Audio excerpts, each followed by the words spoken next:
বাংলাদেশের জাতীয় পতাকা নিয়ে অবতরণ করলেন। তার মোট জাম্পের সংখ্যা 159টি। Marching past the saluting days. সুধীবৃন্দ, এবারে এগিয়ে আসছে বাংলাদেশ সেনাবাহিনী এবং বর্ডার গার্ড বাংলাদেশের ওয়ার ডগ কন্টিনজেন্ট এবং বাংলাদেশ সেনাবাহিনী ও পুলিশের সম্মিলিত অশ্বারোহী দল। এই দলের নেতৃত্বে রয়েছেন লেফটেন্যান্ট কর্নেল মোহাম্মদ আশরাফুল ইসলাম। মাননীয় প্রধানমন্ত্রীর পতাকা নিয়ে অবতরণ করছেন সার্জেন্ট মোহাম্মদ জনি মিয়া। তার জাম সংখ্যা 221টি, 128টি। বাংলাদেশ সেনাবাহিনীর পতাকা নিয়ে অবতরণ করছেন মেজর আরমান ইবনে রশিদ। তার জাম সংখ্যা 98টি। বাংলাদেশ নৌবাহিনীর পতাকা নিয়ে অবতরণ করছেন কমান্ডার SM এলমে আজম। তার জাম সংখ্যা 91টি। অবতরণ করছেন লেফটেন্যান্ট জায়েদুর রহমান। তার জাম সংখ্যা 118টি। বাংলাদেশ পুলিশের পতাকা নিয়ে অবতরণ করছেন ইউপি সার্জেন্ট মোহাম্মদ শরীফ আহমেদ। তার জাম সংখ্যা 109টি।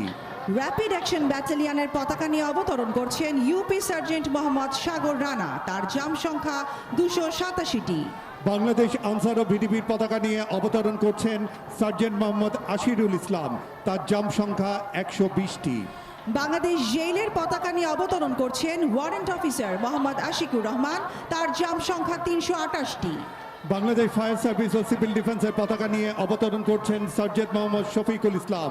তার জাম সংখ্যা 354টি।